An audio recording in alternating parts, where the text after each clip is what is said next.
Hello students, मेरा नाम है अनिकेत सेतिया और आज का जो हमारा टॉपिक है वो है काउंटेबल एंड अनकाउंटेबल सेट्स। ये बहुत ही टॉपिक इम्पोर्टेंट है एग्जामिनेशन पॉइंट ऑफ व्यू से भी और वैसे भी बहुत इम्पोर्टेंट टॉपिक है और इसको आज हम अच्छे से समझेंगे कि काउंटेबल और अनकाउंटेबल सेट्स किनको बोलते हैं। ठीक है, और इससे रिलेटेड जिस तरह के क्वेश्चंस एग्जाम में पूछे जाते हैं उनकी भी हम बात करेंगे। ठीक है, तो इसको समझने से पहले हमें कुछ छोटी छोटी चीजें हैं जो आप क्विकली रिवाइज कर लेते हैं उनको। ठीक है, जिनको तो ये चीजें ऑलरेडी पता है वो तो ठीक है, लेकिन जो कुछ टाइम से इन इन छोटे छोटी जो टर्म्स हैं इनके टच में नहीं है तो उनके लिए मैं रिवाइज करवा रहा हूँ। ठीक है, तो सबसे पहला जो हमारा है वो है फंक्शन। ठीक है, कि फंक्शन हम किसको बोलते हैं। तो फंक्शन के लिए क्या है कि a function f from A to B. Function क्या होता है, देखो जब भी बोले फंक्शन तो फंक्शन का मतलब है एक रूल। फंक्शन से आपको क्या समझ में आना चाहिए, फंक्शन एक रूल है। वो रूल करेगा क्या, ठीक है, वो रूल क्या करेगा, that associates to each element of set A. Set A के हर एलिमेंट के साथ एसोसिएट करेगा किसको, exactly one element of set B. Set B के किसी एक एलिमेंट को एसोसिएट करेगा। ठीक है, सेट ए के हर एलिमेंट को वो रूल क्या करेगा, सेट बी के किसी एक एलिमेंट के साथ एसोसिएट करेगा, मैच करेगा। ठीक है, जैसे करेगा किसको, हर एलिमेंट को करेगा, ईच एलिमेंट। ठीक है, जैसे ये एक सेट है ए, ये सेट है बी। ए के अंदर 4 एलिमेंट्स हैं A B C D, B के अंदर 5 एलिमेंट्स हैं 1 2 3 4 5। अब हमने एक रूल बनाया, आप रूल कोई भी ले सकते हो, मैंने एक रूल लिया, उसमें मैंने ए को मैच किया 2 के साथ, बी को मैच किया 3 के साथ, सी को मैच किया 1 के साथ, डी को मैच किया 4 के साथ। ठीक है, तो इस तरह से मैंने क्या की, मैचिंग की। तो अब जब मैंने ये मैचिंग की तो अब मुझे देखना क्या है कि ये फंक्शन है या नहीं है। तो फंक्शन के लिए क्या है कि हर एलिमेंट, ईच एलिमेंट ऑफ ए किसी एक एलिमेंट के साथ क्या होना चाहिए, मैच होना चाहिए। तो A B C D 4 elements थे, चारों किसी न किसी एक एलिमेंट के साथ क्या हो रहे हैं, मैच हो रहे हैं, किसी न किसी एक एलिमेंट के साथ क्या हो रहे हैं, एसोसिएट हो रहे हैं, किसके, बी के। तो इसलिए ये हमारा जो रूल है, ये रूल हमारा क्या है, एक फंक्शन है। ये रूल हमारा क्या है, फंक्शन। ऐसे ही अगर हम दूसरी एग्जांपल पे आए तो इस एग्जांपल में अगर हम देखें तो ए को हमने एसोसिएट किया 1 के साथ, बी को एसोसिएट किया 2 के साथ, सी को एसोसिएट किया 3 के साथ, डी को एसोसिएट किया, इसको भी किसके साथ किया, 3 के साथ किया। अब यहां पे भी क्या हो रहा है, ए का हर एलिमेंट बी के किसी एक एलिमेंट के साथ क्या हो रहा है, एसोसिएट हो रहा है। ठीक है, आप ये मत सोचना कि सी और डी तो सेम एलिमेंट के साथ हो रहे हैं, उसमें कोई प्रॉब्लम नहीं है। बस ये देखना है कि सी किसी एक के साथ होना चाहिए, सी 3 के साथ हो गया, डी किसी एक के साथ होना चाहिए, डी किसके साथ हो गया, 3 के साथ हो गया।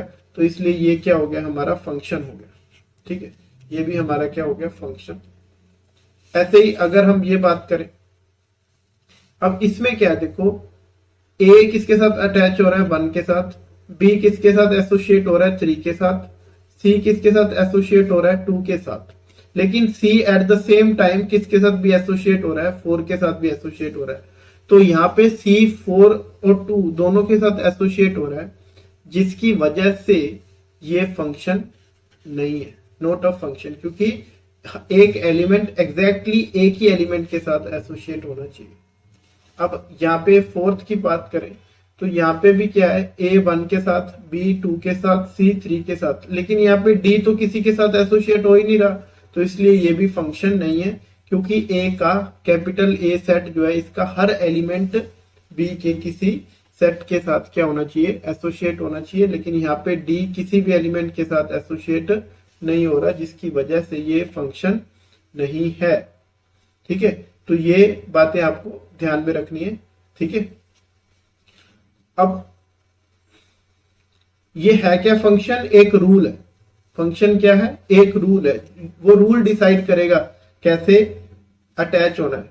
ठीक है, जैसे मान लो हमने एक फंक्शन ले लिया, जैसे हमने फंक्शन क्या ले लिया, n से सेट ऑफ नेचुरल नंबर से z इंटीजर्स पे, और हमने क्या किया कि कोई भी नेचुरल नंबर जो है n क्या है, कोई भी नेचुरल नंबर, ये किस पे जाएगा, ये कोई भी नेचुरल नंबर जाएगा 2 टाइम्स n पे, किस पे जाएगा? 2 टाइम्स n पे। मतलब कि अगर मैं 1 पुट करूंगा तो 1 जाएगा 2 पे, मैं 2 पुट करूंगा 2 जाएगा 4 पे, मैं 3 पुट करूंगा 3 जाएगा 6 पे। तो इस तरह से ये चलेगा। तो ये एक फंक्शन क्या हो गया? रूल हो गया। और n के हर एलिमेंट को, n क्या है? Set of all natural numbers, इसके हर एलिमेंट को एक एलिमेंट एसोसिएट कर रहा है। किसका? z का एक एलिमेंट क्या हो रहा है? एसोसिएट हो रहा है इसके साथ। ठीक है, तो इसलिए ये क्या है? ये रूल क्या है? एक फंक्शन है। ये रूल क्या है? एक फंक्शन है। अब इसी की जगह अगर मैं ऐसे लिख दूं f of n equal to n/2, ऐसे मैं लिख लूं। ठीक है, अब क्या ये फंक्शन है फ्रॉम n टू z? तो अब अगर यहाँ पे n को 1 पुट करता हूं तो 1 का आंसर क्या आ रहा है? 1/2। लेकिन 1/2 तो z में है ही नहीं, 1/2 तो z के अंदर है ही नहीं, क्योंकि ये z के अंदर है ही नहीं। तो इसका मतलब 1 को तो कुछ एसोसिएट हो ही नहीं रहा, 1 को तो 1/2 एसोसिएट हो रहा है। लेकिन एलिमेंट किसका एसोसिएट होना चाहिए? z का एलिमेंट तो एसोसिएट हो ही नहीं रहा, इसलिए ये भी फंक्शन नहीं है। From n to z this is not a function. ठीक है, हाँ, अगर इसी को मैं ऐसे लिखूं n टू q, अगर ऐसे लिख दूं from n to rational numbers, तब ये क्या बन जाएगा? फंक्शन बन जाएगा। अब आप कोई भी एलिमेंट उठाओगे, उसके लिए यहाँ पे कोई नंबर आपको मिल जाएगा, एक एसोसिएशन मिल जाएगी, और एसोसिएशन होगी भी क्या? यूनिक होगी फॉर ईच एलिमेंट। ठीक है, I hope this is clear to you. चलिए अब हम आगे मूव करते हैं। तो ये थोड़ा सा आपको रिवीजन कराई फंक्शन के बारे में। ठीक है, अब फंक्शन की कुछ इसमें कुछ डेफिनेशन या कुछ टर्मिनोलॉजी यूज होती है। तो सबसे पहला क्या है कि अगर ये ए से बी पे फंक्शन है तो सेट ए को क्या बोलते हैं? डोमेन बोलते हैं। जिस सेट पे फंक्शन को डिफाइन किया जाता है उस सेट को क्या बोलते हैं? डोमेन बोलते हैं। ठीक है, और सेट बी क्या होता है? को डोमेन, जहां पे एलिमेंट्स होके जाएंगे। ठीक है सॉरी। तो जैसे हमने सेट के फंक्शन के अंदर ए पुट किया और हमें मिला बी। ठीक है, ए पुट करने से हमको क्या मिल गया? बी मिल गया। ठीक है, तो इसका मतलब ये जो ए है, ये ए कहां से आएगा? डोमेन से, इस कैपिटल सेट से आएगा। और ये जो बी है ये कहां पे जाएगा? ये इस को डोमेन में जाएगा। ठीक है, तो सॉरी, तो इस कैपिटल, ये जो कैपिटल ए है इसको क्या बोलते हैं? कैपिटल ए जो सेट है जहां से फंक्शन डिफाइन हुआ है इसको बोलते हैं डोमेन। और जहां पे वैल्यूज जा रही हैं वो जा कहां पे रही हैं? वैल्यूज बी में, तो सेट बी को क्या बोलते हैं? को डोमेन। ठीक है, अब मान लो किसी एक्स को हमने पुट किया एफ के अंदर एक्स को पुट किया और आंसर क्या मिल गया? वाई। एफ के अंदर एक्स को पुट किया और आंसर मिल गया वाई। ठीक है, तो वाई को क्या बोलते हैं? इमेज। वाई को क्या बोलते हैं? Image of x under F. ठीक है, तो वाई एक्स की इमेज हो गई अंडर एफ। और एक्स को क्या बोलते हैं? एक्स को बोलते हैं pre image of Y under F. ठीक है, एक्स हो गई प्री इमेज और वाई क्या हो गई? इमेज हो गई अंडर द फंक्शन एफ। ठीक है, सो अब नेक्स्ट हमारे पास क्या है? रेंज। रेंज क्या होती है? ठीक है, अब नाम से देखो क्लियर हो रहा है। रेंज का मतलब है कि सारी इमेजेस एफ की, उसको क्या बोलते हैं? Range of the function. जैसे मान लीजिए ये हमारा फंक्शन है ए से बी पे। ठीक है, ये ए है हमारे पास, इसमें है ए बी सी डी, और यहाँ पे है सपोज 1 2 3 4। ठीक है, अब मान लो ए चला गया 1 पे, बी चला गया 1 पे, सी चला गया 2 पे और डी चला गया 3 पे। ठीक है, तो अब रेंज में कौन आएगा? रेंज में कौन आएगा? जो इमेजेस है, सारी इमेजेस का सेट। इमेजेस कौन कौन सी है यहाँ पे? एक तो ए की इमेज, बी की इमेज, सी की इमेज और डी की इमेज, तो वो कौन आएगा 1 2 और 3। तो इस सेट की जो रेंज है वो क्या हो जाएगी, एक तो 1 हो जाएगा, एक 2 हो जाएगा और एक क्या हो जाएगा 3 हो जाएगा। 4 इस रेंज के अंदर नहीं आएगा क्योंकि 4 किसी की इमेज है ही नहीं, ठीक है ना। 4 तो इस फंक्शन में जो हमने फंक्शन कंसीडर किया है उसकी इमेज तो में तो 4 तो किसी की इमेज नहीं है, तो इसलिए 4 को कंसीडर नहीं करेंगे, ठीक है। चलिए, तो ये हो गया हमारा रेंज का कॉन्सेप्ट। रेंज में क्या आएगा, सारी इमेजेस आ जाएंगी। कोडोमेन में क्या आएगा, ये पूरा का पूरा सेट जो बी लिखा हुआ है ये पूरा का पूरा सेट आ जाएगा। तो ये डिफरेंस है रेंज और कोडोमेन में, ठीक है। सो ये बहुत बेसिक चीजें हैं। अब नेक्स्ट हमारे पास क्या है, नेक्स्ट हमारे पास आएगा टाइप्स ऑफ फंक्शंस, ठीक है। ये फंक्शंस हम क्यों पढ़ रहे हैं अभी, फंक्शंस एक तो फंक्शन भी एज अ टॉपिक एक इंपॉर्टेंट टॉपिक है इसलिए भी हम इसको पढ़ रहे हैं, और दूसरा क्या है कि काउंटेबल अनकाउंटेबल को समझने के लिए भी हमको फंक्शन की जरूरत है, ठीक है। तो उसके लिए भी हमें ये पहले रिवाइज करना होगा। अब उसमें आगे जो टाइप्स है फंक्शंस की वो भी इंपॉर्टेंट है। तो उसमें सबसे पहली टाइप जो है वो 1 1 फंक्शन, कि हम 1 1 फंक्शन किसको बोलते हैं, या इसको इंजेक्टिव फंक्शन भी बोला जाता है। तो इंजेक्टिव फंक्शन या 1 1 फंक्शन किसको बोलते हैं, यहाँ पे देखो 1 1 1 1। तो इसका क्या मतलब है 1 1 का, इसका मतलब क्या है कि it maps distinct elements of A. ये एक ऐसा फंक्शन है जो ए से बी पे फंक्शन है, जो डिस्टिंक्ट एलिमेंट्स हैं, ए के डिस्टिंक्ट एलिमेंट्स हैं, उनको डिस्टिंक्ट एलिमेंट्स पे ही मैच करेगा। अगर एलिमेंट्स डिस्टिंक्ट हैं तो उनकी जो इमेजेस है वो भी क्या आएंगी, डिस्टिंक्ट आएंगी, ठीक है। तो मतलब अगर फंक्शन 1 1 हुआ तो इसका मतलब क्या है कि अगर एलिमेंट्स डिस्टिंक्ट है तो इसका मतलब ये है कि उनकी जो इमेजेस आएंगी वो भी क्या होंगी, डिस्टिंक्ट होंगी, वो भी अलग अलग होंगी, ठीक है। मतलब किसी दो अलग अलग एलिमेंट्स की सेम इमेज नहीं आएगी, ठीक है ना। मतलब किसी दो अलग अलग एलिमेंट्स की सेम इमेज नहीं आएगी। जैसे इस फंक्शन की अगर हम बात करें तो a जा रहा है 1 पे, b जा रहा है 2 पे, c जा रहा है 4 पे और d जा रहा है 3 पे। तो हर एलिमेंट की अलग अलग इमेज है, किसी भी दो एलिमेंट्स की इमेज जो है वो सेम नहीं है। इसका मतलब ये फंक्शन कौन है, 1 1 है। अब यहाँ पे देखो इसके अंदर a जा रहा है 1 पे, b भी 1 पे जा रहा है, b भी किस पे जा रहा है, 1 पे जा रहा है, c जा रहा है 3 पे 2 पे और d जा रहा है 3 पे। अब इसके अंदर a और b दोनों 1 पे जा रहे हैं। a और b वैसे तो अलग अलग है लेकिन इमेज सेम आ गई। ये क्या बोल रहा है कि अगर एलिमेंट्स अलग हैं तो उनकी इमेज भी सेम होनी चाहिए। इसका मतलब क्या हो गया कि ये फंक्शन 1 1 नहीं है, ठीक है। ये फंक्शन 1 1 नहीं है क्योंकि f ऑफ a और f ऑफ b तो बराबर है लेकिन a और b दोनों अलग अलग है, ठीक है। तो ये मतलब हो गया 1 1 का, ठीक है। अब 1 1 अब आगे मूव करने से पहले हम एक चीज और पढ़ते हैं, ठीक है। जैसे हमने ऑर्डर ऑफ अ सेट पढ़ा था, ठीक है, वैसे ही एक वर्ड यूज होता है cardinality of a set, cardinality of a set. तो आगे बढ़ने से पहले हमें कार्डिनैलिटी को समझना होगा कि कार्डिनैलिटी ऑफ अ सेट से क्या मतलब है। तो cardinality of a set is a measure of the number of elements. तो ये भी किसके लिए यूज हो रहा है, नंबर ऑफ एलिमेंट्स को मेजर करने के लिए ऑफ द सेट, सेट के नंबर ऑफ एलिमेंट्स। तो इसके लिए अब आप बोलोगे कि इसके लिए इसको अलग से लिखने की क्या जरूरत थी, ये तो हम बोलते हैं ऑर्डर, कि order of A set. Order of A set भी तो क्या होता है, नंबर ऑफ एलिमेंट्स होता है। लेकिन यहाँ पे एक फर्क है। फर्क क्या है कि अगर तो फाइनाइट सेट्स हैं तो कार्डिनैलिटी और ऑर्डर एक ही बात है। जब फाइनाइट सेट होगा, जब कोई सेट फाइनाइट है तो उसका ऑर्डर क्या होगा, नंबर ऑफ एलिमेंट्स। उसकी कार्डिनैलिटी भी क्या होगी, उसके अंदर जो नंबर ऑफ एलिमेंट्स हैं वो होगी। मान लो किसी के अंदर 5 एलिमेंट्स हैं, 1 2 3 a b, ये 5 एलिमेंट्स है किसी सेट के अंदर, तो उसका ऑर्डर कितना होगा 5, उसकी कार्डिनैलिटी भी कितनी होगी 5, ठीक है। वो दो सेम है। लेकिन फॉर इनफाइनाइट सेट्स तो यहाँ पे क्या है, but this concept was generalised to infinite sets. लेकिन जो कार्डिनैलिटी वर्ड है वो इनफाइनाइट सेट्स के लिए भी यूज किया जाता है।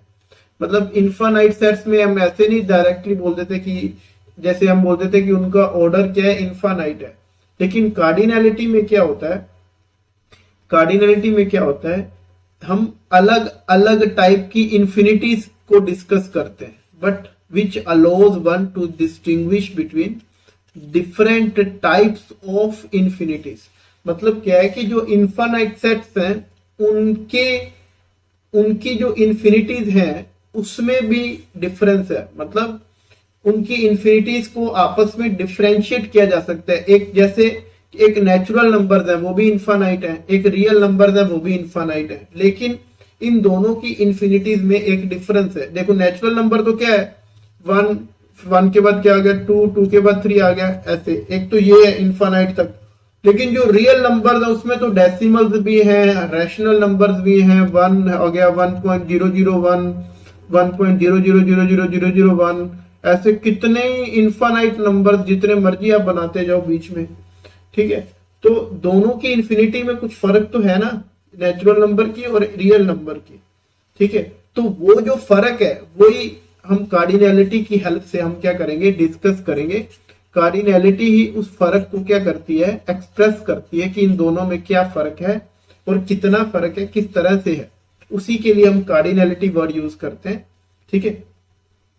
तो कार्डिनैलिटी ऑफ अ सेट को डिनोट कैसे करते हैं, कार्डिनैलिटी ऑफ ए ऐसे लिख दो, कार्ड ए, या ऐसे मोड लगा दो, ठीक है, या फिर ऐसे लिख दो एन ए, जैसे ऑर्डर पे लिखते हैं वैसे। तो दोनों तीनों ही हम यूज कर सकते हैं। हम ज्यादा या तो ये यूज करेंगे या ये वाला यूज करेंगे, ठीक है। तो कहने का मतलब क्या है कि कार्डिनैलिटी जो है वो इन्फानाइट सेट्स के लिए भी हम बताएंगे कि नेचुरल नंबर्स की कार्डिनैलिटी या रैशनल नंबर्स की कार्डिनैलिटी या रियल नंबर्स की कार्डिनैलिटी है तो सारी इन्फानाइट, सारे सेट्स इन्फानाइट है, लेकिन उनकी जो कार्डिनैलिटी है उसको ऐसे नहीं बोलेंगे कि इन्फानाइट है।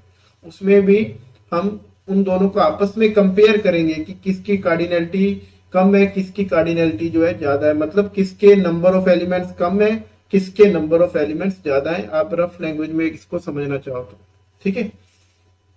तो अलग अलग तरह की इंफिनिटीज में भी हम क्या करेंगे, डिफरेंशिएट करेंगे अलग अलग इंफिनिटीज को आगे चल के। अभी हम इस पे अभी आगे हम इसी पे बात करेंगे, ठीक है। अभी आगे चल के इसी को डिस्कस करेंगे कि कैसे हम दोनों को अलग अलग करेंगे। अब यहाँ पे एक इंपॉर्टेंट रिजल्ट है, जो अभी हमने 1 1 फंक्शन पढ़ा, ठीक है, 1 1 फंक्शन पढ़ा। तो कार्डिनैलिटी से एक तरह से हमारा अभिप्राय इससे किससे, नंबर ऑफ एलिमेंट्स से, ठीक है, किससे अभिप्राय है, नंबर ऑफ एलिमेंट्स से। तो अब ये क्या बोल रहे हैं कि अगर कोई फंक्शन ऐसा मिल गया हमें ए से बी पे जो कि 1 1 है, जो कि क्या है, 1 1 है, तो इसका मतलब ये हो गया कि कार्डिनैलिटी ऑफ बी जो है वो ज्यादा या ग्रेटर देन और इक्वल टू क्या होगी, कार्डिनैलिटी ऑफ ए। कि अगर हमें कोई फंक्शन मिल गया ए टू बी जो 1 1 है तो कार्डिनैलिटी बी की ग्रेटर देन और इक्वल टू क्या होगी, कार्डिनैलिटी ऑफ ए। ऐसा क्यों, बहुत सिंपल है। अब देखो फंक्शन 1 1 कब होता है, जब इधर के एलिमेंट्स के लिए एक एक अलग अलग एलिमेंट मिल जाए। जैसे ए को 1 मिल गया, बी को 2 मिल गया, सी को 4 मिल गया, डी को 3 मिल गया। तो जितने भी इधर एलिमेंट्स हैं उन सबको हमें एक एक अलग अलग एलिमेंट बी में से उठा के देना है। तो ऑब्वियसली बी में अगर उतने एलिमेंट होंगे या उससे ज्यादा होंगे तभी ऐसा कर पाएंगे। जैसे फॉर एग्जांपल मान लो ये एक रूम है और इस रूम के अंदर, या एक क्लासरूम आप समझ लीजिए, इस क्लासरूम के अंदर कुछ स्टूडेंट्स हैं। इस क्लासरूम के अंदर ऐसे कुछ स्टूडेंट्स हैं, मान लो n स्टूडेंट्स हैं इस क्लासरूम के अंदर। और ये एक बॉक्स है, ये एक बॉक्स है और उस बॉक्स के अंदर क्या है, चॉकलेट्स है। बॉक्स के अंदर क्या है, चॉकलेट्स है, ठीक है। तो अब हमें मान लो इसके अंदर डिफरेंट चॉकलेट्स हैं, ठीक है। अब हमें इस क्लासरूम के जो स्टूडेंट्स हैं उसमें से हर स्टूडेंट को एक एक चॉकलेट देनी है, सबको अलग अलग चॉकलेट देनी है। तो हमने S1 को बुलाया, उसको एक चॉकलेट दे दी, ठीक है। सपोज S1 को हमने बुलाया, उसको C1 चॉकलेट दे दी, S2 को हमने C2 चॉकलेट दे दी। तो इस तरह से जितने भी इसमें थे उनको हमने चॉकलेट्स बांटनी है। तो अब कब ऐसा कर सकेंगे कि हम सबको एक एक चॉकलेट दे दें, जब जो हमारा बॉक्स है, जो हमारा बॉक्स था चॉकलेट्स का, अगर उस बॉक्स के अंदर एटलीस्ट उतनी चॉकलेट्स तो होनी चाहिए ना जितने स्टूडेंट्स हैं। अगर उससे कम चॉकलेट्स होंगी तो हम कैसे दे पाएंगे चॉकलेट्स। तो यही है 1-1 फंक्शन में कि अगर कोई फंक्शन 1-1 है, इसका मतलब जो बी है उसके अंदर एटलीस्ट उतने एलिमेंट्स तो होने ही चाहिए जितने ए के अंदर है। एलिमेंट्स उससे ज्यादा भी हो सकते हैं, मतलब चॉकलेट्स हमारे पास बच भी सकती है, ऐसा भी हो सकता है जैसे यहाँ पे ये वाली चॉकलेट बच गई, चॉकलेट बच गई कोई दिक्कत नहीं है, चॉकलेट बच सकती है, ठीक है, लेकिन चॉकलेट कम नहीं पड़नी चाहिए, क्योंकि अगर चॉकलेट कम पड़ गई तो फंक्शन 1-1 नहीं रहेगा। इसका मतलब तो ये हो जाएगा कि आपने एक चॉकलेट को 2 या 3 जनों के साथ क्या किया है, शेयर किया है, ठीक है। तो इसलिए फंक्शन अगर 1-1 होगा तो मतलब ये है, फंक्शन अगर 1-1 होगा तो मतलब ये है कि बी के अंदर जो एलिमेंट्स हैं वो क्या होंगे, ग्रेटर देन और इक्वल टू कार्डिनैलिटी ऑफ ए, ठीक है। तो बड़ा सिंपल सी बात है कि अगर फंक्शन 1-1 होगा तो बी की जो कार्डिनैलिटी है, बी के जो नंबर ऑफ एलिमेंट्स हैं वो एटलीस्ट ग्रेटर देन और इक्वल टू क्या होंगे, ए होंगे, या एटलीस्ट ए के बराबर तो होंगे ही होंगे, तभी ये पॉसिबल है कि फंक्शन का 1-1 होना फ्रॉम ए टू बी, ठीक है। ये बहुत इंपॉर्टेंट रिजल्ट था। अब आते हैं हम अभी इसको हम 12 से फिर इस पे चर्चा करेंगे, ठीक है। तो इस पे हमारी चर्चा होगी दोबारा से। अभी हम आते हैं ऑन टू पे, ठीक है। सो हमारा ऑन टू फंक्शन से क्या मतलब है, ठीक है। तो अब ऑन टू फंक्शन जो है, कब हम बोलेंगे कोई फंक्शन ऑन टू है या कोई फंक्शन क्या है, सरजेक्टिव है, ठीक है। कब हम बोलेंगे कि कोई फंक्शन ऑन टू है या सरजेक्टिव है। अब a function f from a to b is called onto if each element of b, अब यहां पे बात हो रही है b के हर एलिमेंट की, b का हर एलिमेंट a के साथ एसोसिएट होना चाहिए, is associated with some element of a, b का हर एलिमेंट एसोसिएट होना चाहिए तब ऑन टू होगा। मतलब क्या है, जैसे अब हमने एक फंक्शन जो पढ़ा था, ये वाला ये फंक्शन हमने पढ़ा था, अब इसमें ये जो b का एलिमेंट 5 है ये तो a के किसी भी एलिमेंट के साथ एसोसिएट नहीं हो रहा, तो इसका मतलब ये फंक्शन ऑन टू नहीं है, क्योंकि वो बोल रहे हैं कि b का हर एलिमेंट होना चाहिए a के साथ एसोसिएट। इसमें भी ये दोनों एलिमेंट्स नहीं हो रहे तो इसमें भी ये ऑन टू नहीं है, ठीक है। तो यही बोल रहे हैं। तो इसका मतलब क्या हुआ, जैसे ये अगर लिखा 1 2 3 4, तो इसमें b का हर एलिमेंट एसोसिएट हो रहा है a के साथ। ऐसा नहीं है कि एक ही एलिमेंट के साथ हो, जैसे ये जो 3 है ये 2 एलिमेंट्स के साथ एसोसिएट हो रहा है, b और d, कोई दिक्कत नहीं है, बस होना चाहिए एसोसिएट, चाहे एक के साथ हो चाहे 2 के साथ हो। तो इस केस में हम बोलेंगे कि फंक्शन क्या है, ऑन टू है, ठीक है। पर इसको बोलने का दूसरा तरीका क्या है कि जो रेंज आएगी, जो फंक्शन की रेंज आएगी वो इसी सेट बी के बराबर होनी चाहिए। क्यों? क्योंकि रेंज क्या होती है, वो वाली सारी इमेजेस, रेंज क्या होती है, सारी इमेजेस का सेट। तो हम बोल रहे हैं कि बी का हर एलिमेंट ही इमेज होना चाहिए। इसका सिंपल सा मतलब यह है कि बी का हर एलिमेंट क्या होना चाहिए, इमेज होना चाहिए, तभी फंक्शन ऑन टू होगा। तो मतलब जो रेंज है वो क्या होनी चाहिए, बी के बराबर होनी चाहिए, ठीक है। तो जैसे ये फंक्शन है, ये फंक्शन ऑन टू नहीं है क्योंकि यहाँ पे 4 किसी के साथ एसोसिएट नहीं हो रहा, ठीक है। अब इसमें इंपॉर्टेंट रिजल्ट क्या है, ठीक है। अब इसमें हमारे पास इंपॉर्टेंट रिजल्ट क्या है, देखो इंपॉर्टेंट रिजल्ट इसमें यह है कि अगर कोई ऐसा फंक्शन एग्जिस्ट करता है विच इज ऑन टू, जो क्या है, ऑन टू है, from A to B, A to B क्या है, ऑन टू है, तो ए के जो नंबर ऑफ एलिमेंट्स हैं वो ग्रेटर देन और इक्वल टू बी के नंबर ऑफ एलिमेंट्स होंगे। कैसे? अब ऑन टू है अगर कोई फंक्शन, मान लो ऐसा फंक्शन एग्जिस्ट करता है जो ऑन टू है, तो मतलब क्या है कि बी के हर एलिमेंट के लिए, बी के हर एलिमेंट के लिए हमें कम से कम एक एलिमेंट ए का मिल जाएगा। एक से ज्यादा भी मिल सकते हैं लेकिन कम से कम एक एलिमेंट तो ए का मिल ही जाएगा, यही है ना। बी के हर एलिमेंट के लिए कम से कम ए का एक एलिमेंट तो मिल ही जाएगा। ठीक है, तो जैसे 1 को मिल गया ए, यहाँ पे 2 को मिल गया सी, 3 को मिल गया बी और 4 को क्या मिल गया डी, तो कम से कम एक एलिमेंट मिल जाएगा। और एलिमेंट्स भी क्या मिलेंगे, एलिमेंट्स जो हमको मिलेंगे वो भी क्या मिलेंगे, जैसे 2 को हमने यहाँ पे दिया, 3 को हमने क्या मिला, बी मिला या डी। ऐसा हो सकता है कि 3 को बी मिल जाए, डी मिल जाए। ठीक है, 2 एलिमेंट्स भी मिल सकते हैं, लेकिन कम से कम एक तो मिलेगा ही।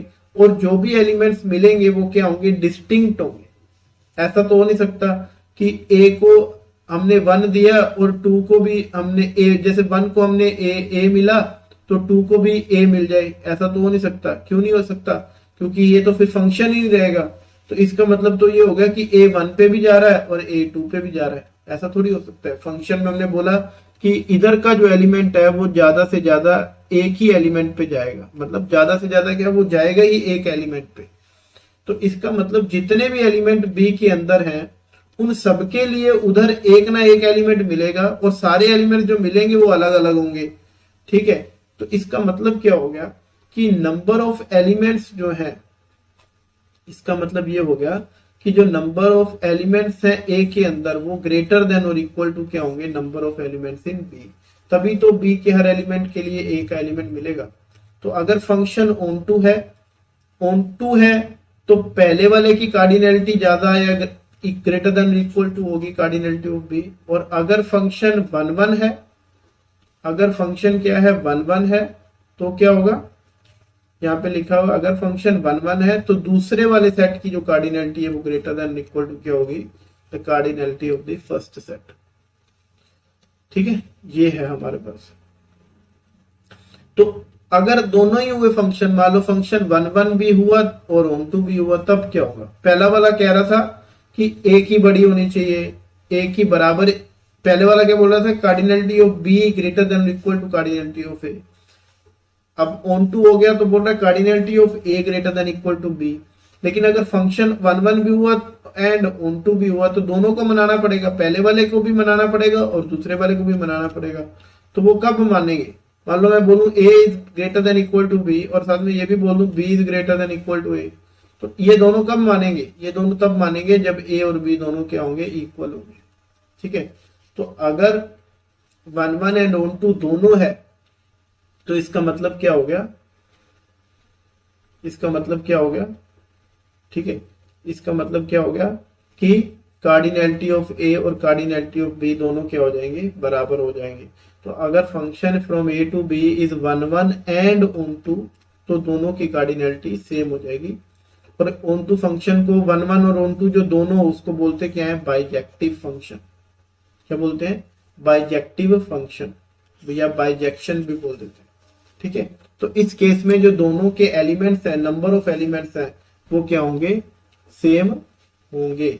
जैसे 1 2 3 4 5 है, ए बी सी डी ई है, तो इसके लिए तो दोनों के जो एलिमेंट्स हैं वो क्या होंगे, दोनों के जो एलिमेंट्स हैं वो नंबर ऑफ एलिमेंट्स जो है वो क्या रहेंगे, सेम रहेंगे, तभी 1 ऑन टू फंक्शन बनेगा। अदरवाइज 1 ऑन टू फंक्शन नहीं बन पाएगा अगर दोनों में एलिमेंट सेम नहीं है तो।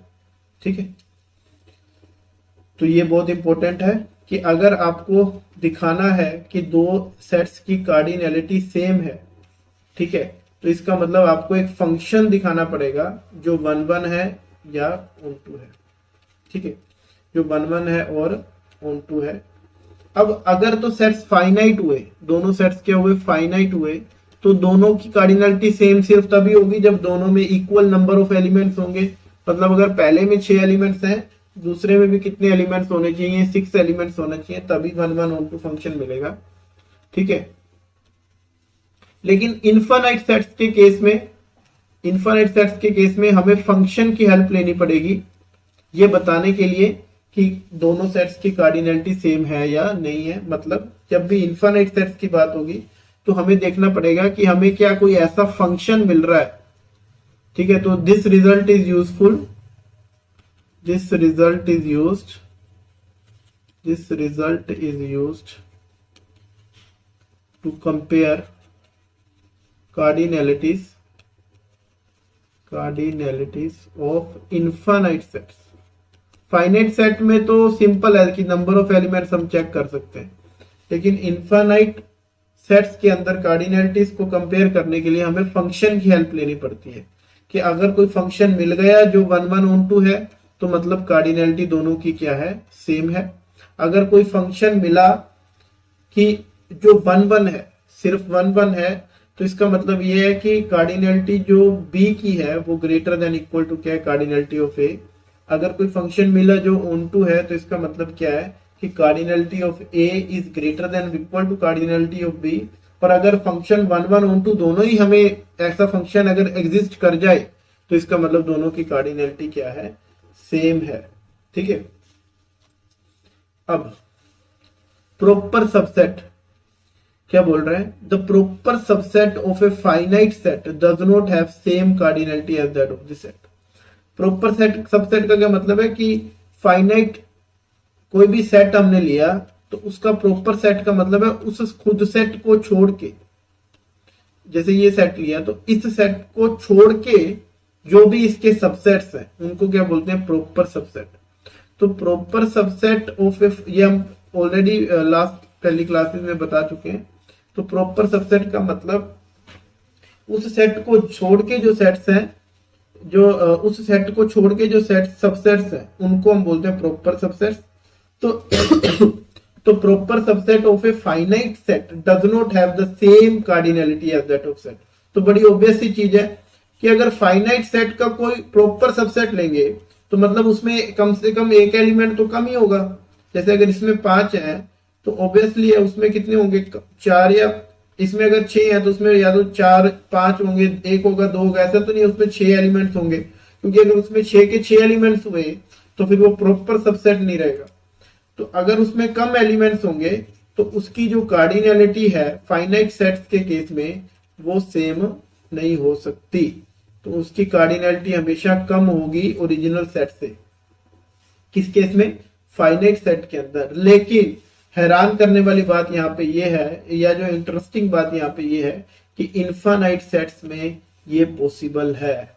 क्या पॉसिबल है कि दो सेट्स, कोई सेट है जो इनफाइनाइट सेट का सबसेट हो, वो उसका सबसेट हो प्रॉपर, लेकिन फिर भी कार्डिनैलिटी सेम हो, मतलब नंबर ऑफ एलिमेंट्स दोनों में सेम है।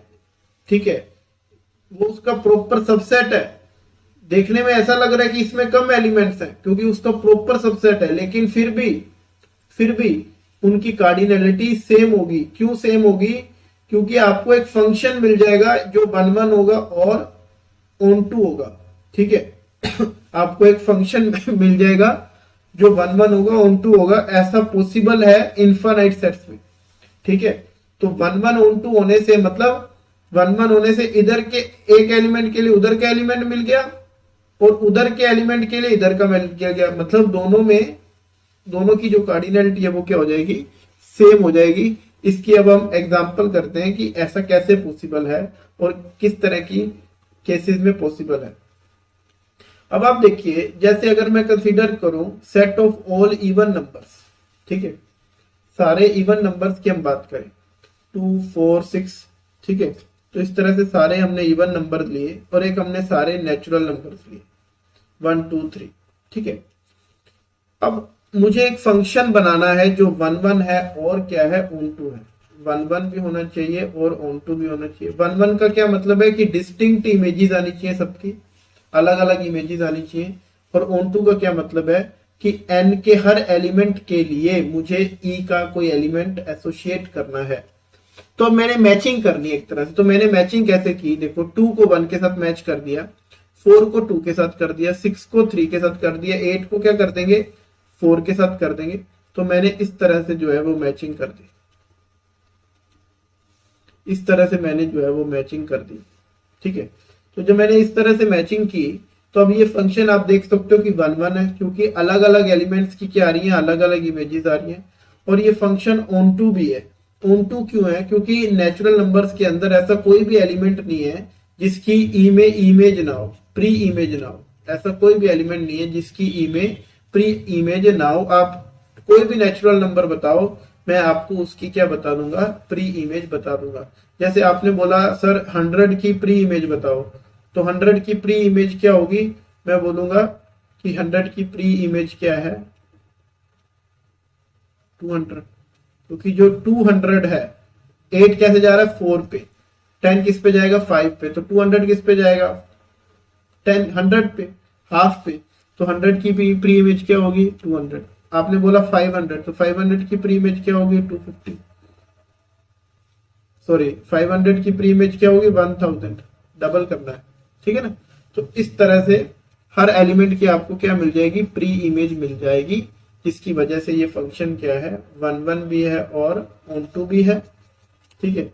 तो अब इसको मैथमेटिकली भी हम रिप्रेजेंट कर सकते हैं कि एक फंक्शन लिया e टू n और x को कहां पे ले गए x/2 पे, कोई भी इवन नंबर उठाया उसको कहां पे ले गए x/2, डिवाइड कर दिया 2 से, तो ये जो फंक्शन बना ये 11 भी है और ये फंक्शन क्या है on2 भी है। तो इसमें कार्डिनलिटी e की और कार्डिनलिटी n की दोनों की क्या होगी, इक्वल होगी। कैसे, क्योंकि 11 on2 फंक्शन मिल गया, एक बाइजेक्शन मिल गई, तो अगर बाइजेक्शन मिल गई तो ऊपर करके आए तो दोनों की कार्डिनलिटी सेम हो गई। तो मतलब जो ऐसे लग रहा था कि इवन नंबर तो कम होंगे नेचुरल नंबर से, लेकिन देखने में पता चला कि दोनों इक्वल हैं, ठीक है, क्योंकि ई के हर एलिमेंट के लिए एन का एलिमेंट मिल रहा है, एन के हर एलिमेंट के लिए ई का एलिमेंट मिल रहा है, तो मतलब दोनों के जो नंबर ऑफ एलिमेंट्स हैं वो एक्चुअली क्या है, सेम है, कम ज्यादा नहीं है, ठीक है। कि अब यहाँ ये एक ऐसी एग्जांपल हो गई कि ये इसका है तो प्रॉपर सबसेट, लेकिन फिर भी जो कार्डिनलिटी है वो दोनों की क्या है, सेम, ठीक है। ऐसे ही अब हम एग्जांपल लेते हैं z की, अब हम एग्जांपल लेते हैं सेट ऑफ ऑल इंटीजर्स की। तो अगर सेट ऑफ ऑल इंटीजर्स की हम बात करें, ठीक है, और नेचुरल नंबर्स की बात करें, अब हमें इन दोनों की कार्डिनलिटी को कंपेयर करना है, ठीक है। तो अब इन दोनों की कार्डिनलिटी को कंपेयर करने के लिए हमें फिर से एक फंक्शन देखना होगा जो 11 हो और on2 हो, हमें देखना होगा कि क्या ऐसा फंक्शन मिल सकता है हमको, ठीक है, जो 11 हो और on2 हो। तो अब देखो मैंने फंक्शन कैसे बनाया, मैंने क्या किया, देखो मैं 0 को कहां पे ले गया, देखो मैं दोबारा लिखता हूं इसको, 0 को कहां पे ले गया 1 पे, 0 को मैंने कहां पे मैच कर दिया 1 पे, मैंने कहा चलो 0 को 1 पे जाएंगे, 1 पे लेके जाएंगे। फिर मैंने क्या किया, अब 2 को लेके जाना है, फंक्शन चाहिए, तो सॉरी 1 को लेके जाना है, अब 1 को मैंने कहा 1 को ले जाते हैं 2 पे, 0 को ले गया 1 पे, 1 को कहां पे ले गया 2 पे। अब फिर मुझे लगा अब मुझे लेके जाना है 2 को, ठीक है। अब मैं अगर ये सोचूं कि 2 को मैं 3 पे ले जाता हूं और 3 को फिर ले जाता हूं 4 पे, तो इस तरह से इधर तो चलता जाएगा, लेकिन ये सारे पीछे रह गए, इनका क्या करूंगा। ऐसे तो हो नहीं सकता कि पहले उनको सबको बांटा हूं एक एक नंबर और फिर वापिस आऊंगा फिर इधर से शुरू करूंगा, ऐसा तो पॉसिबल नहीं है, ठीक है। तो अब मैं ऐसे तो दे नहीं सकता कि 3 को 4 दे दिया, 4 को 5, तो इससे ये सारे पीछे छूट रहे हैं। तो अब हम क्या करेंगे, इसमें थोड़ा स्मार्ट वे यूज करेंगे। आप वीडियो पॉज करके आप सोच के देखो कि हम कैसे नंबर्स को है जो असाइन कर सकते हैं कि हमें वापस लाना पड़े, बैक ना, हमें मतलब पीछे को छूटे ना, हमें इस तरह से नंबर्स असाइन करने, नेचुरल नंबर्स असाइन करने। तो 2 को हमने क्या असाइन किया, 3 असाइन किया, ठीक है। तो इसमें गड़बड़ हो रही है, इसमें गड़बड़ ये हो रही है कि फिर बाकी 3 को 4 करेंगे तो इस तरह से गड़बड़ होगी। अब यहाँ पे हम क्या करते हैं, देखो हम 2 को 3 असाइन करने की बजाय हम -1 को 3 असाइन करते हैं, ठीक है। और फिर 4 किसको असाइन करते हैं, इसको, और फिर 5 किसको असाइन करते हैं, इधर -2 को, और फिर इसको 6 असाइन करते हैं, इसको फिर क्या करेंगे 7 असाइन करेंगे। तो इस तरह से हमारा जो है वो चलता जाएगा, 1 2 3 4, फिर 5, फिर 6, फिर 7, फिर 8, फिर 9, फिर 10, फिर 11, फिर 12, इस तरह से हमारी काउंटिंग चलती जाएगी, ठीक है। तो अब ये फंक्शन जो है, ये फंक्शन जो हो जाएगा 11 भी हो जाएगा और on2 भी हो जाएगा। 11 क्यों, क्योंकि हर एलिमेंट को अलग अलग एलिमेंट्स मिल रहे हैं, सभी डिफरेंट एलिमेंट्स को डिफरेंट एलिमेंट्स मिल रहे हैं। और on2 क्यों हो जाएगा कि आप कोई भी नेचुरल नंबर उठाओगे तो आपको उस नेचुरल नंबर की प्री इमेज इसके अंदर मिल जाएगी, क्योंकि जैसे जैसे हम चलते जाएंगे तो सारे नेचुरल नंबर जो है वो असाइन होते जाएंगे। ऐसा कोई भी नेचुरल नंबर नहीं बचेगा जो असाइन नहीं हुआ होगा। ठीक है, तो ये फंक्शन को मैथमेटिकली कैसे लिख सकते हैं वो बनाना बहुत आसान है। हम देखेंगे n कहां पे जा रहा है, कोई भी n चेक करना है कि कहां पे जा रहा है, कोई भी नंबर कहां पे जा रहा है। तो अब आप देखो ये जो पॉजिटिव नंबर्स हैं, ये यहां से स्टार्ट करते हैं 1 2 3, ये कहां पे जा रहे हैं, देखो 1 जा रहा है 2 पे, 2 जा रहा है 4 पे, 3 जा रहा है 6 पे। तो ये जो पॉजिटिव नंबर्स हैं ये तो कहां जा रहे हैं 2n पे, अगर n क्या है पॉजिटिव। ठीक है, तो n कहां पे जा रहा है 2n पे। और अगर n नेगेटिव है, ठीक है, n अगर नेगेटिव है या जीरो है, यहाँ पे जीरो को भी इंक्लूड करेंगे, तब क्या हो रहा है देखो, अगर n जीरो है तो आंसर क्या आएगा, n को जीरो पुट करो, जीरो किस पे जा रही है 1 पे, तो यहाँ पे 1 आ रहा है। अब ये देखो -1 किस पे जा रहा है 3 पे, -1 किस पे जा रहा है 3 पे, 2 किस पे जा रहा है 5 पे। ठीक है, तो इसके लिए हमने क्या किया, माइनस को पहले प्लस बना दिया माइनस लगा के, और फिर इसका डबल करके 1 ऐड कर दिया, इसका डबल किया, इसके पॉजिटिव का डबल किया और फिर 1 ऐड कर दिया। पहले माइनस लगा के नेगेटिव को पॉजिटिव बना दिया, ये n less than equal to 0 था, नेगेटिव लगा के पॉजिटिव बना दिया, बन गया -2, फिर डबल किया और फिर 1 ऐड कर दिया। जैसे मान लो मैंने यहाँ पे पुट किया -4, ठीक है, तो -4 पुट करने से ये क्या बनेगा, -4 इंटू -2 + 1, तो ये कितना बन गया 9। तो -4 पुट करने से क्या बन गया 9 बन गया। ठीक है, तो -4 किस पे जाएगा 9 पे जाएगा। ठीक है, तो ये इस तरह से हमने फंक्शन बना लिया जो 1 1 भी है और ऑन टू भी है। ठीक है, तो कार्डिनलिटी ऑफ z किसके बराबर हो गई, कार्डिनलिटी ऑफ n के बराबर हो गई। कैसे हो गई, क्योंकि हमें 1 1 ऑन टू फंक्शन मिल गया। तो आप देख सकते हो कि जो set of all natural numbers है उनकी जो काउंटिंग है या उनके जो नंबर ऑफ एलिमेंट्स हैं वो भी किसके बराबर है, इंटीजर्स के बराबर ही है। क्यों, ठीक है, क्योंकि एक 1 1 ऑन टू फंक्शन मिल रहा है, क्योंकि 1 1 कोरस्पोंडेंस मिल रही है। n के हर एलिमेंट के लिए z का एलिमेंट मिल रहा है, z के हर एलिमेंट के लिए अलग n का एलिमेंट मिल रहा है। तो इस 1 1 कोरस्पोंडेंस की वजह से हम बोल सकते हैं कि जो कार्डिनलिटी z की है वो किसके बराबर है, कार्डिनलिटी ऑफ n के बराबर है। ठीक है, तो ये भी इसका प्रॉपर सबसेट है n भी z का, लेकिन फिर भी उनकी जो कार्डिनलिटी है वो क्या है, सेम है। ठीक, अब आते हैं काउंटेबल सेट पे। ठीक है, अब जो हमारा टॉपिक था वो यही था, काउंटेबल एंड अनकाउंटेबल सेट्स। तो अब अभी हम किस पे डिस्कस करेंगे, काउंटेबल सेट पे। तो काउंटेबल सेट किसको बोलते हैं, a set with the cardinality same as that of natural numbers। वो वाला सेट जिसकी कार्डिनलिटी नेचुरल नंबर्स के बराबर है उसको क्या बोलते हैं, काउंटेबल सेट। अब इसका क्या मतलब हुआ कार्डिनलिटी बराबर होने का, कि एक बाइजेक्शन मिल जाए n to s, natural number से लेके s तक क्या मिल जाए, बाइजेक्शन मिल जाए, तो s इज कॉल्ड काउंटेबल। ये हम पीछे करके आए कि कार्डिनलिटी सेम कब होगी, जब बाइजेक्शन मिल जाएगी।